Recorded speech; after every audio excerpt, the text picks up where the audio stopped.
A new way to erase quantum computer errors. Quantum computers of the future hold promise in solving all sorts of problems. For example, they could lead to more sustainable materials and new medicines, and even crack the hardest problems in fundamental physics.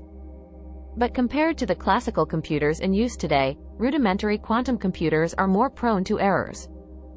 Wouldn't it be nice if researchers could just take out a special quantum eraser and get rid of the mistakes? Reporting in the journal Nature, a group of researchers led by Caltech is among the first to demonstrate a type of quantum eraser. The physicists show that they can pinpoint and correct for mistakes in quantum computing systems known as erasure errors. It's normally very hard to detect errors in quantum computers, because just the act of looking for errors causes more to occur, says Adam Shaw, co-lead author of the new study and a graduate student in the laboratory of Manuel Endres, a professor of physics at Caltech. But we show that with some careful control, we can precisely locate and erase certain errors without consequence, which is where the name erasure comes from.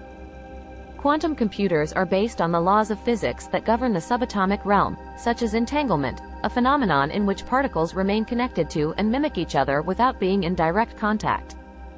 In the new study, the researchers focused on a type of quantum computing platform that uses arrays of neutral atoms, or atoms without a charge. Specifically, they manipulated individual alkaline earth-neutral atoms confined inside tweezers, made of laser light. The atoms were excited to high-energy states, or Rydberg states, in which neighboring atoms start interacting. The atoms in our quantum system talk to each other and generate entanglement, explains Pascal Scholl, the other co-lead author of the study and a former postdoctoral scholar at Caltech now working at a quantum computing company in France called PASQAL. Entanglement is what allows quantum computers to outperform classical computers. However, nature doesn't like to remain in these quantum entangled states, Scholl explains. Eventually, an error happens, which breaks the entire quantum state.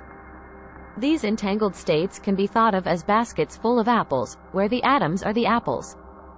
With time, some apples will start to rot, and if these apples are not removed from the basket and replaced by fresh ones, all the apples will rapidly become rotten. It is not clear how to fully prevent these errors from happening, so the only viable option nowadays is to detect and correct them. The new error-catching system is designed in such a way that erroneous atoms fluoresce, or light up, when hit with a laser. We have images of the glowing atoms that tell us where the errors are, so we can either leave them out of the final statistics or apply additional laser pulses to actively correct them, Scholl says. The theory for implementing erasure detection in neutral atom systems was first developed by Jeff Thompson, a professor of electrical and computer engineering at Princeton University, and his colleagues. That team also recently reported demonstrating the technique in Nature. By removing and locating errors in their Rydberg atom system, the Caltech team says that they can improve the overall rate of entanglement, or fidelity. In the new study, the team reports that only 1 in 1,000 pairs of atoms failed to become entangled. That's a factor of 10 improvement over what was achieved previously and is the highest ever observed entanglement rate in this type of system. Ultimately, these results bode well for quantum computing platforms that use Rydberg neutral atom arrays. Neutral atoms are the most scalable type of quantum computer, but they didn't have high entanglement fidelities until now, says Shaw.